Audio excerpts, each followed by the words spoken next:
जय हिंद। अभ्यास online class के इस नए वीडियो में मैं कृष्णा आप सभी का स्वागत करता हूं। आज की इस नए वीडियो सेक्शन में दोस्तों हम देखने वाले हैं सीजीटीईटी से रिलेटेड बहुत ही महत्वपूर्ण प्रश्नों का संग्रह। और इस वीडियो में दोस्तों आपसे बहुत सारे सेक्शन को लेकर के मैं इस वीडियो में कवर करने वाला हूं, जिसमें आपका जो है इतिहास है, पर्यावरण है, बाल विकास है, इन सभी का क्वेश्चन वन लाइन टाइप का क्वेश्चन हम इस वीडियो में देखने वाले हैं। तो दोस्तों वीडियो को शुरू से लास्ट तक जरूर देखिएगा। प्रैक्टिस नंबर दोस्तों ये 8 है। अन्य पार्ट नहीं देखे हो तो दोस्तों प्लेलिस्ट बना हुआ है, वहां से जाकर के आप आसानी से देख सकते हो। तो चलिए दोस्तों वीडियो स्टार्ट करते हैं।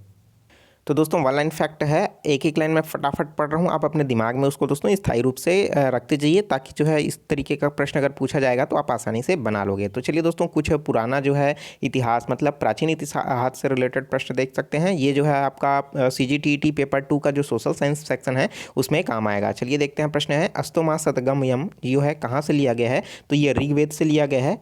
चरक संहिता नामक पुस्तक किस विषय से संबंधित है, तो चरक संहिता जो है दोस्तों वो चिकित्सा से रिलेटेड है।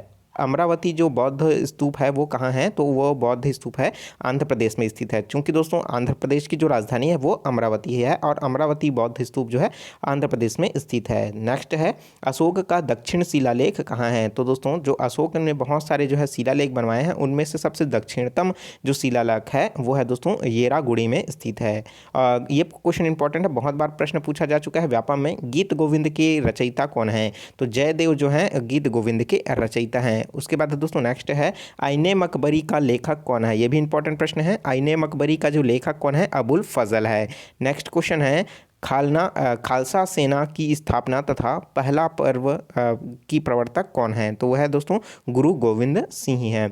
नेक्स्ट है आगरा की जामा मस्जिद का निर्माण किसने कराया था, तो आगरा का जो जामा मस्जिद है उसका जो निर्माण है शाहजही जहां आरम बेगम के द्वारा जो है यह निर्माण कराया गया है। आर्य समाज की स्थापना किसने की है, बहुत इंपॉर्टेंट क्वेश्चन है और कॉमन क्वेश्चन है। इस आर्य समाज की जो स्थापना है वो दयानंद सरस्वती के द्वारा किया गया है। अंतिम मुगल बादशाह शासक शाह जफर की मृत्यु कहाँ हुई है, तो अंतिम जो शासक है मुगल शासक उसकी जो मृत्यु है वो रंगूल में हुई है। ठीक है, ये हम जो दोस्तों प्राचीन इतिहास और मध्य से देखे हैं। अब देख लेते हैं कुछ जो है आधुनिक भारत के इतिहास से रिलेटेड प्रश्न। ठीक है, प्रश्न है दोस्तों कि 13 अप्रैल 1919 में जो जलियांवाला बाग हत्याकांड हुआ था उसके किसके गिरफ्तारी को लेकर के ये जो है वहाँ पर सभा बुलाई गई थी। तो दोस्तों आपको पता होगा कि दोस्तों वो जो है सत्यपाल एवं फैसुद्दीन किचलू के जो गिरफ्तारी हुई थी उनको रिहा करने के लिए ही दोस्तों यह जो है मीटिंग बैठाया गया था, जिसमें जनरल डायर के द्वारा जो है अंधाधुंध फायरिंग लगवा दिया गया, जिस वजह से बहुत सारे व्यक्तियों की मृत्यु हुई थी।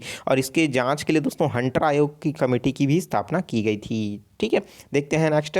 15 अगस्त 1947 ईस्वी को भारत ने अपनी आज़ादी का पहला जश्न कहाँ मनाया था, हालांकि यह आज़ादी का पहला जश्न जो है पूरे भारत में मनाया गया था, जिसका केंद्र दोस्तों कोलकाता को बनाया गया था। ठीक है, नेक्स्ट है 1857 ईस्वी में विद्रोह का तत्कालिक कारण क्या था, तो सिपाहियों द्वारा चर्बी युक्त कारतूस का प्रयोग ही इसका तत्कालिक कारण था। नेक्स्ट है इसमें दोस्तों 1916 ईस्वी में मद्रास में होम रूल मूवमेंट के प्रवर्तक कौन है, तो होम रूल मूवमेंट जो चलाया गया था दोस्तों उनके जो प्रवर्तक हैं वो है एनी बेसेंट। और दोस्तों एनी बेसेंट मतलब जो होम रूल थे वो दो व्यक्तियों के द्वारा चलाया गया था, पहला तो एनी बेसेंट है और दूसरा जो है दोस्तों लोकमान्य तिलक है। और छत्तीसगढ़ का नेतृत्व करने के लिए लोकमान्य तिलक को जो है ये कार्य सौंपा गया था।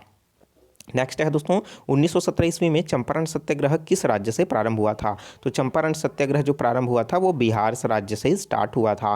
देखते हैं नेक्स्ट क्वेश्चन। 1924 ईस्वी में हिंदुस्तान रिपब्लिक एसोसिएशन की स्थापना किसने की थी, तो दोस्तों सचिंद्रनाथ सयानाल ने इनके द्वारा जो है हिंदुस्तान रिपब्लिक एसोसिएशन की स्थापना की गई थी। नेक्स्ट देखते हैं स्वतंत्रता मेरा जन्मसिद्ध अधिकार है, इसको मैं लेकर के रहूँगा, तो यह कथन जो है किसके द्वारा कहा गया है, तो लोकमान्य तिलक के द्वारा कहा गया है। तो इंपॉर्टेंट है दोस्तों, यहाँ से प्रश्न पूछा जाता है। चलिए देखते हैं नेक्स्ट।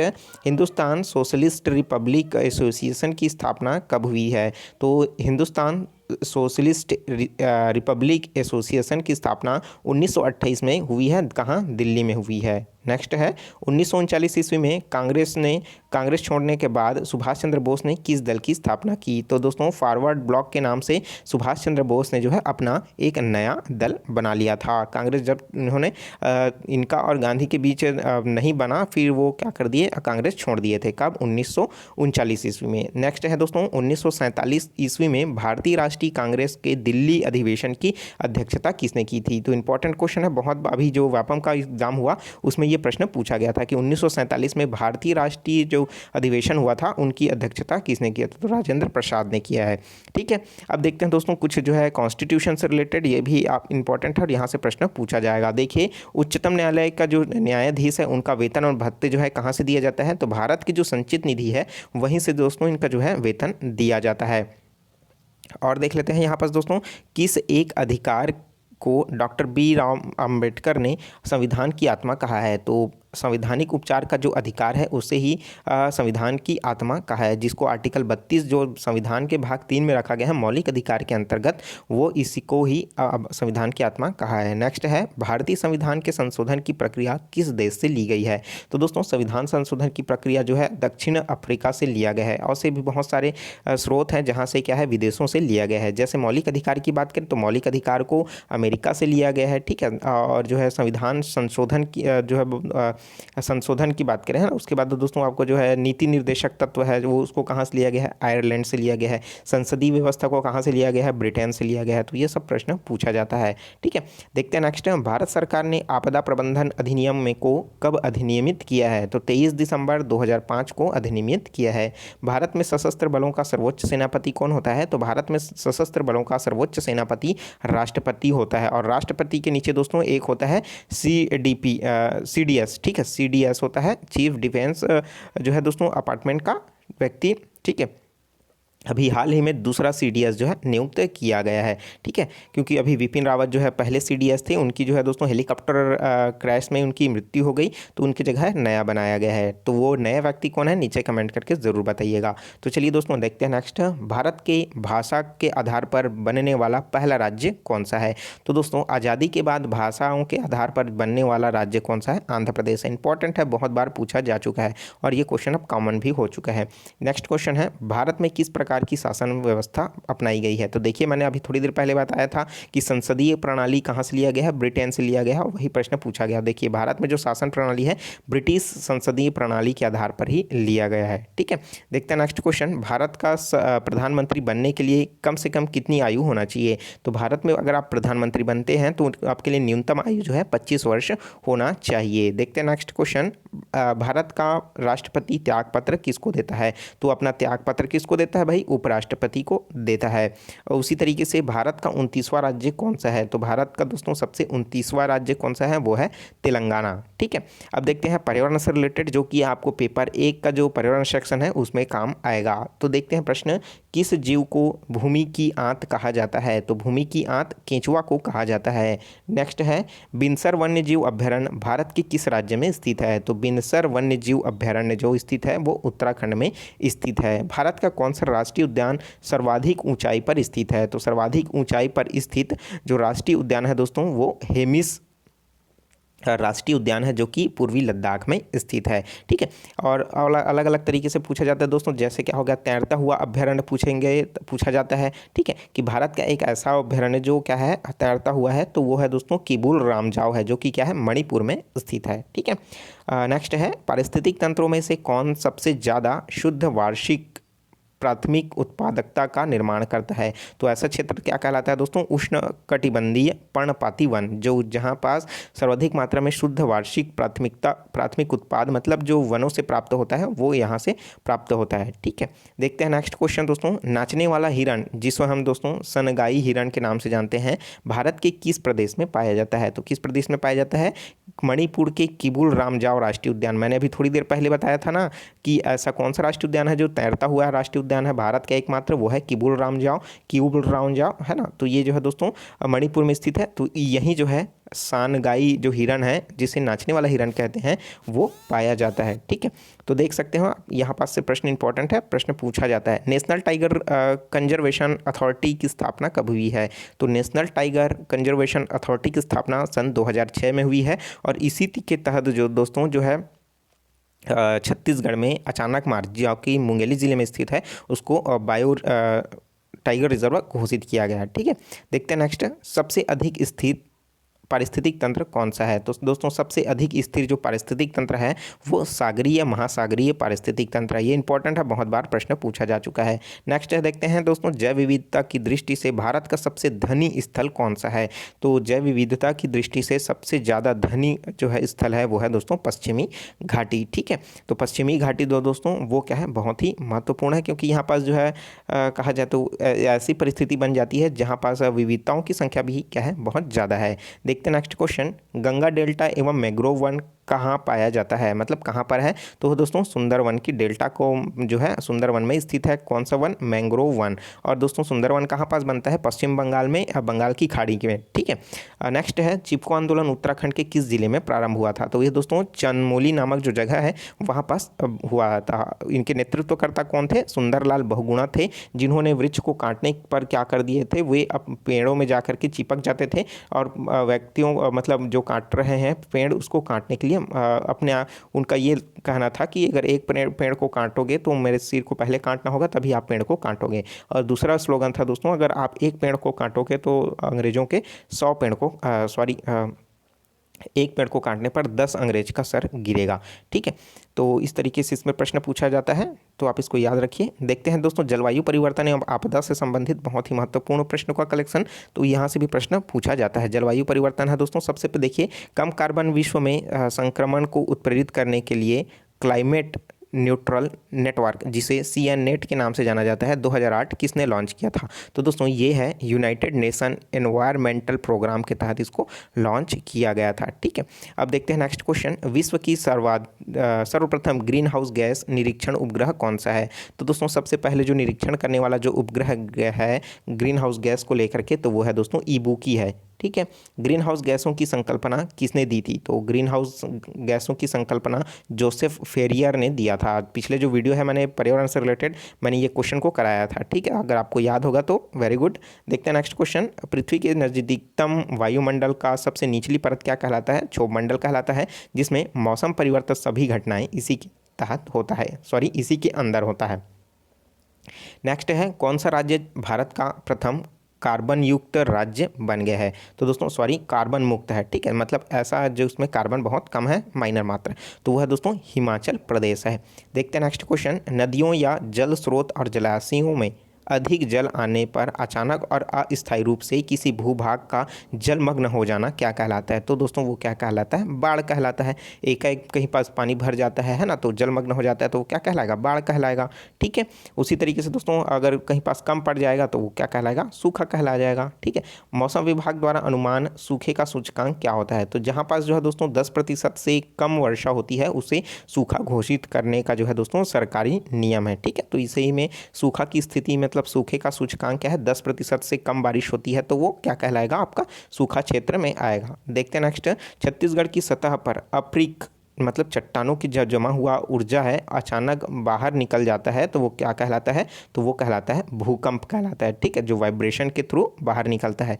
ठीक है, देखते हैं नेक्स्ट दोस्तों, एक प्रकार का तेज और बहुत उच्च वेगी वाली हवाएं जो निम्न वायुमंडलीय दाब के शांत केंद्र के चारों ओर तीव्रता से घूमती है क्या कहलाती है? चक्रवात कहलाती है। ठीक है, जो एक तेज हवा आपने देखा होगा इस तरीके से, ठीक है, तो क्या कहलाता है? वो चक्रवात कहलाता है। और इसी चक्रवात को रोकने के लिए दोस्तों एंटी चक्रवात मतलब प्रति चक्रवात जो है इसके ऊपर आके विलोपित होता है, तब वो क्या होता है? वो चक्रवात धीरे धीरे शांत होता है। और हर चक्रवात के पीछे दोस्तों उसका प्रति चक्रवात जो है आता है। ठीक है, देखते हैं नेक्स्ट, विस्फोटक आग और विषाक्त तथा खतरनाक रसायनों के रिसाव के कारण क्या होता है? तो दोस्तों इससे औद्योगिक दुर्घटना होती है। ठीक है, तो आपको ये तो कॉमन प्रश्न है, आप आसानी से समझ गए होंगे। विस्फोटक आग और विषाक्त जो है रसायन वो कारखानों में रिसाव की वजह से क्या होगा?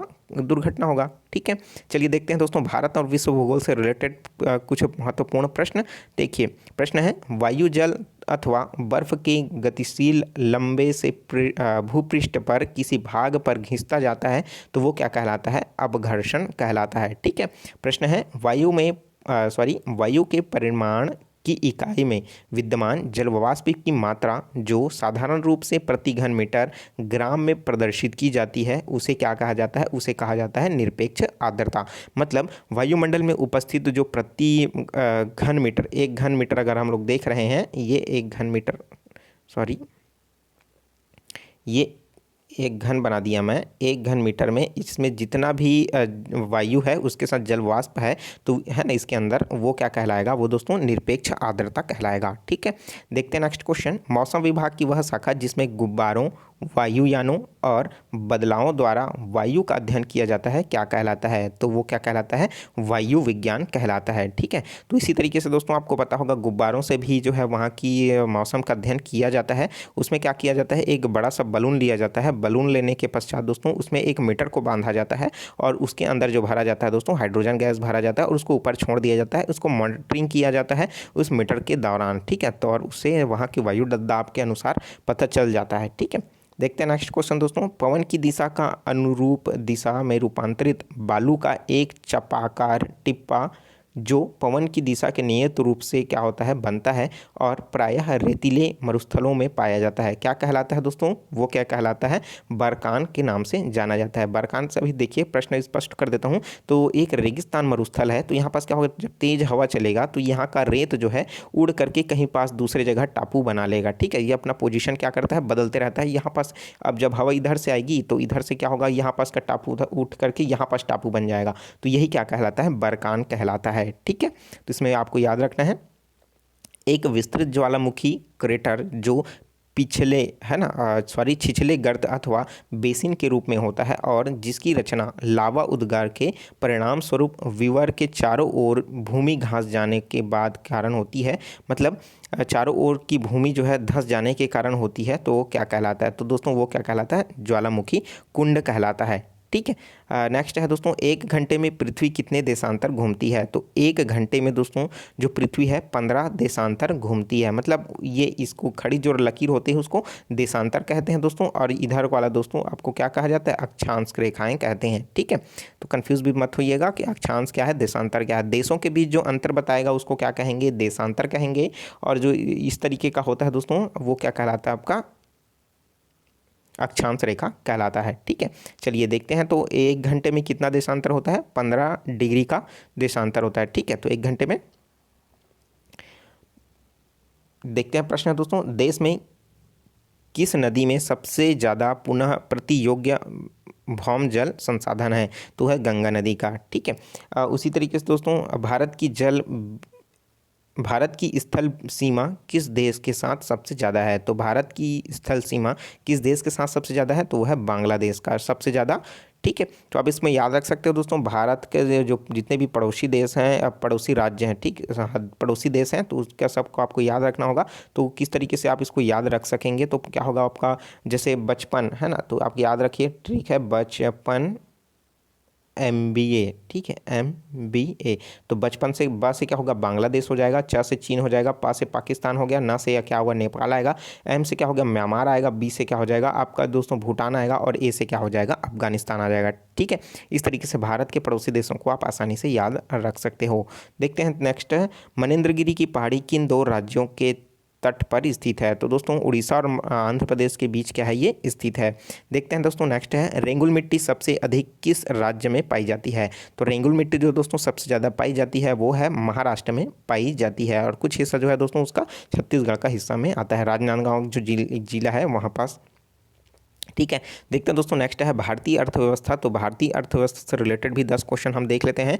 ठीक है, लगभग है ना, तो चलिए देखते हैं दोस्तों, वाणिज्य फसलों के लिए मूल समर्थन संचालन को लागू करने के लिए केंद्रीय नोडल एजेंसी क्या है, भारत की राष्ट्रीय कृषि सहकारी, जिसको हम लोग क्या सामान्य तौर पर नेफ्रेट के नाम से जानते हैं। ठीक है, तो चलिए आगे का और भी प्रश्न देखेंगे, उसके बाद सामान्य विज्ञान देखेंगे, उसके बाद बाल विकास को देखेंगे। ठीक है, तो देखिए वित्तीय जिम्मेदारी और बजट प्रबंधन अधिनियम का प्रमुख उद्देश्य क्या है, तो राजस्व के घाटे को खत्म करना उसकी जिम्मेदारी है, किसकी जिम्मेदारी है, वित्तीय जिम्मेदारी और बजट प्रबंधन अधिनियम का। ठीक है, नीति आयोग के किस संगठन की साझेदारी में निर्यात तैयार सूचकांक 2020 का रिपोर्ट जारी की है, तो वह दोस्तों प्रतिस्पर्धात्मक संस्था की साझेदारी में। उसी तरीके से भारतीय रिजर्व बैंक ने छोटे किसानों के रूप में किसे परिभाषित किया गया है, तो जिनका 1 हेक्टेयर से अधिक और 2 हेक्टेयर से कम भूमि वाले किसान हो वो क्या कहलाएंगे, छोटे किसान के अंतर्गत आएंगे, मतलब 1 हेक्टेयर से 2 हेक्टेयर के बीच वाले किसान किस में आएंगे, छोटे किसान में आएंगे। ठीक है, सिंपल स्मॉल फार्मर के कैटेगरी में। भारत में नोट जारी करने के लिए कौन सी प्रणाली अपनाई जाती है? तो दोस्तों जो है न्यूनतम आरक्षित प्रणाली जो है इसमें अपनाई जाती है। भारत में नोट को जारी करने के लिए न्यूनतम आरक्षित प्रणाली। नेक्स्ट है नेशनल इलेक्ट्रॉनिक फंड्स ट्रांसफ़र, जिसे हम NIFT निफ्टी के नाम से जानते हैं, देश में कब शुरू हुआ? तो दोस्तों ये जो है अक्टूबर 2005 में शुरू हुआ है। भारतीय मुद्रा रूप में प्रतीक चिन्ह का उपयोग जो है अनुमोदन सरकार ने कब किया? तो भारतीय मुद्रा में रुपए के प्रतीक चिन्ह का अनुमोदन 15 जुलाई सन 2010 को किया है। अब ये प्रश्न क्या है दोस्तों, प्रतीक चिन्ह आपने देखा होगा ये वाला, अच्छे से बना देता हूँ ये, उसके बाद ये वाला सिंबल आपने देखा होगा। तो यही सिंबल जो है दोस्तों ये 15 जुलाई सन 2010 को जो है लागू किया गया है। ठीक है, विदेशी नियम प्रबंधन अधिनियम कब लागू हुआ? तो ये 2003 को लागू हुआ। उसी तरीके से सार्वजनिक निजी भागीदारी, जिसको हम लोग क्या कहते हैं दोस्तों, PP के नाम से, जिसको हम लोग सामान्य तौर पर PPP मॉडल के नाम से जानते हैं, इस पर आधारित और संरचना विकास में पुनर्वलोकन तथा परिष्करण हेतु गठित समिति का अध्यक्ष कौन है? तो वह दोस्तों V केलकर हैं। नेक्स्ट है राष्ट्रीय केसर मिशन, जिसकी किसकी उपयोजन के रूप में लॉन्च किया है? तो किसकी उपयोजना के रूप में लॉन्च किया है? तो वह राष्ट्रीय कृषि विकास योजना के तहत लॉन्च किया गया है। तो चलिए दोस्तों 10 क्वेश्चन हम देखते हैं सामान्य विज्ञान से रिलेटेड। तो मनुष्य के जीवन काल में कितने दांतों 2 बार विकसित होते हैं? तो 20 ऐसे दांत हैं जो 2 बार विकसित होते हैं। ठीक है, नेक्स्ट है दोस्तों मानव शरीर में पाचन का अधिकांश भाग किस अंग में होता है? तो पाचन का अधिकांश भाग जो है छोटी आंत के अंतर होता है। ठीक है, और छोटी आंत के बाद का जो हिस्सा होता है वहाँ से पच करके भोजन जो है बड़ी आंत में एकत्रित होता है। नेक्स्ट है दोस्तों जो मनुष्य में है पाचन क्रिया कहाँ से प्रारंभ होता है? मुख से प्रारंभ होता है। मुख से जाएगा, मुख से लार में वो मिश्रित होकर के ग्रसनी ग्रासनली के होते हुए दोस्तों वो आगे जाता है। ठीक है, नेक्स्ट है सर्वप्रथम रक्त परिसंचरण तंत्र का अध्ययन किसने किया था? तो विलियम हार्वे ने जो है दोस्तों रक्त परिसंचरण का जो है अध्ययन किया था। इंपॉर्टेंट क्वेश्चन है, बहुत बार प्रश्न पूछा जा चुका है। विरंजन चूर्ण क्या है? तो विरंजन चूर्ण एक प्रकार का क्या है दोस्तों, यौगिक है। तो विरंजन चूर्ण को सामान्य तौर पर दोस्तों ब्लीचिंग पाउडर के नाम से जानते हैं। जो आपने देखा होगा क्लोरीनीकरण, जैसे किसी भी टंकी, पानी की टंकी में जब सूक्ष्म जीवों की मात्रा बढ़ जाती है तो उसको कम करने, मतलब उसको नष्ट करने के लिए, मतलब है ना, पानी को शुद्ध करने के लिए विरंजन चूर्ण मिलाया जाता है। उसी तरीके से दोस्तों क्लोरोफॉर्म के निर्माण में भी विरंजन चूर्ण का प्रयोग किया जाता है। क्लोरोफॉर्म क्या है? अगर किसी व्यक्ति को सूंघा दिया जाता है तो वह बेहोश हो जाता है, जिसको क्या कहते हैं, क्लोरोफॉर्म कहा जाता है। तो चलिए देखते हैं नेक्स्ट क्वेश्चन, 2 या 2 से अधिक। तो दोस्तों 2 या 2 से अधिक शुद्ध पदार्थों के किसी भी अनुपात मतलब अनिश्चित अनुपात को क्या कहेंगे? मिश्रण कहेंगे। यहीं पास दोस्तों अगर निश्चित अनुपात में अगर हम मिलाएंगे तो वो क्या कहलाएगा? आपका यौगिक कहलाएगा। ठीक है, ऐसी तत्व जिसमें धातु और अधातु दोनों के गुण एक पाए जाते हैं क्या कहलाता है? वो उपधातु कहलाएगा। मतलब ऐसा कोई धातु है और वो अधातु दोनों के गुण के रूप में होता है तो वो क्या कहलाएगा दोस्तों? उपधातु कहलाएगा। ठीक है, जैसे मैं बात करूँ ग्रेफाइट की, है ना, तो ग्रेफाइट क्या है? एक प्रकार का अधातु है, लेकिन वो क्या है? धातु का गुण दर्शा रहा है, मतलब वो क्या है? सुचालक है, तो उसको उपधातु की श्रेणी में रखा जाएगा। ठीक है, उसी तरीके से देखते हैं नेक्स्ट क्वेश्चन, द्रव में आंशिक या पूर्णतः डूबे हुए किसी ठोस द्रव द्वारा उछाल की मात्रा निर्भर करती है। तो किस पर निर्भर करती है? कि ठोस द्वारा हटाए गए द्रव की मात्रा पर। तो दोस्तों ये जो है जो डूबने वाला सिद्धांत है आर्किमिडीज का, वो सिद्धांत इसमें काम करता है। ठीक है, देखते हैं दोस्तों नेक्स्ट क्वेश्चन, जल पृष्ठ पर लोहे के टुकड़े के ना तैरने का कारण क्या है? कि लोहे द्वारा विस्थापित जल का भार लोहे के भार से कम होता है। इस वजह से क्या होता है दोस्तों, जो वो है वाला वहाँ पास क्या होता है? तैरता है। ठीक है, लोहा बहुत बड़ा जहाज तैरता है लेकिन कील डूब जाता है, इसका रीज़न यही है। वेग, संवेग और कोणीय संवेग की राशि क्या है? वो एक प्रकार का क्या है? कौन सी राशि है? प्रश्न पूछता है कि वेग कौन सी राशि है? सदिश राशि है, अदिश राशि है, इनमें से कोई नहीं है, इस तरीके के प्रश्न। ठीक है, तो वेग, संवेग और कोणीय वेग ये सभी के सभी सदिश राशि हैं, जिसका परिणाम और दिशा दोनों निश्चित हो वो क्या कहलाता है? सदिश राशि कहलाता है। जिसका परिणाम और दिशा दोनों में से एक जो है अनिश्चित हो वो क्या कहलाता है? अदिश राशि कहलाता है। ठीक है, चलिए बाल विकास से रिलेटेड अब प्रश्न देखते हैं दोस्तों। यहाँ से प्रश्न पूछा जाता है, इंपॉर्टेंट है, ये दोनों पेपर के लिए आपका काम आने वाला है। तो शिक्षा मनोविज्ञान का मुख्य उद्देश्य सिखाने से है, यह कथन है। तो यह दोस्तों ये किनके द्वारा है? सारे एंड टेलफोर्ड का है। ठीक है, यह कथन जो कहा गया है वो किनके द्वारा कहा गया है? सारे एंड टेलफोर्ड के द्वारा कहा गया है। स्किनर के अनुसार शिक्षा मनोविज्ञान के सामान्य उद्देश्य हैं। तो शिक्षा मनोविज्ञान का सामान्य उद्देश्य जो बताया गया है दोस्तों वो क्या है? बाल विकास है। किसके अनुसार? स्किनर के अनुसार। ठीक है, चलिए दोस्तों देखते हैं नेक्स्ट क्वेश्चन। नेक्स्ट क्वेश्चन है, वातावरण में सब बाह्य तत्व आ जाते हैं जिन्होंने व्यक्ति को जीवन आरंभ करने के समय से प्रभावित है। यह परिभाषा किसने दिया है? तो यह परिभाषा दिया है वुडवर्थ की है। ठीक है, तो ऐसा ही प्रश्न पूछा जाता है दोस्तों, कथन पूछा जाता है, उसके मनोवैज्ञानिक कौन है उसको पूछा जाता है। ठीक है, देखते हैं नेक्स्ट क्वेश्चन। बालक को आनंददायक सरल कहानियों द्वारा नैतिक शिक्षा प्रदान करनी चाहिए, यह कथन किसने कहा है? तो कोलेसानिक जो सनिक है, कोलेसनिक इस तरीके से इसका उच्चारण है, कोलेसनिक, इनके द्वारा जो है यह कथन कहा गया है कि बच्चों को ज़्यादा से ज़्यादा कहानियों के द्वारा उनकी नैतिक शिक्षा, ठीक है, नैतिक शिक्षा की बात कही जा रही है। तो नैतिक शिक्षा आप उसको अच्छे प्रेरणाप्रद कहानियाँ सुना करके सिखा सकते हैं। तो ये कोलेसनिक के द्वारा दिया गया है। नेक्स्ट है दोस्तों, विकासात्मक जो पद्धति है उसको क्या कहते हैं? तो दोस्तों उसको उत्पत्ति मूलन विधि के नाम से जाना जाता है। नेक्स्ट है, किसके विचार से शैशवावस्था में बालक प्रेम की भावना काम प्रवृत्ति पर आधारित होती है? भावना काम प्रवृत्ति पर आधारित होती है दोस्तों, यो है सिगमंड फ्रायड ने ये जो है कथन कहा गया है। तो दोस्तों जो शैशवावस्था में बालक प्रेम की भावना काम प्रवृत्ति पर आधारित होता है। ठीक है, शैशवावस्था से अभिप्राय क्या है दोस्तों? वह अवस्था जब बच्चा जन्म लेता है वहाँ से लेकर के 5 वर्ष तक, मतलब 0 से 5 वर्ष तक की आयु का जो बालक होता है या फिर बालिका, वे जो है प्रेम की भावना समझते हैं और काम प्रवृत्ति पर जो है आधारित होता है। मतलब ये समझ रहे हैं ना आप? तो ये क्या हो जाएगा? सिगमंड फ्रायड ने ये कहा है। नेक्स्ट क्वेश्चन देखते हैं। शैक्षणिक दृष्टि से बालक, ठीक है, शैक्षणिक दृष्टि से बालक के विकास की अवस्था कौन कौन सी है? तो शैक्षणिक दृष्टि से दोस्तों शैशवावस्था, जिसको हम सामान्य से 0 से 5 वर्ष या 6 वर्ष देखते हैं। बाल्यावस्था अगर हम लोग बात करें जो शैशवावस्था के बाद आता है, जो कि 5 या 6 वर्ष से 12 वर्ष तक माना जाता है। और किशोर अवस्था जो 6 से क्या होता है दोस्तों, मतलब 12 से 18 वर्ष या 19 वर्ष माना जाता है। तो ये जो 3 अवस्थाएं हैं बताया गया है। ठीक है, देखते हैं दोस्तों नेक्स्ट क्वेश्चन। बुद्धि उपलब्धि के लिए विशिष्ट श्रेय वाला जो मनोवैज्ञानिक है कौन है? तो बुद्धि उपलब्धि जो देने वाला वैज्ञानिक है वो कौन है? स्टर्न है। ठीक है, तो दोस्तों बुद्धि उपलब्धि क्या है कि बुद्धि को मापने का एक पैमाना अनुमानित, वो क्या कहलाता है? बुद्धि उपलब्धि कहलाता है। ठीक है, इसके लिए एक फॉर्मूला उन्होंने दिया था दोस्तों, तो वो क्या दिया गया था?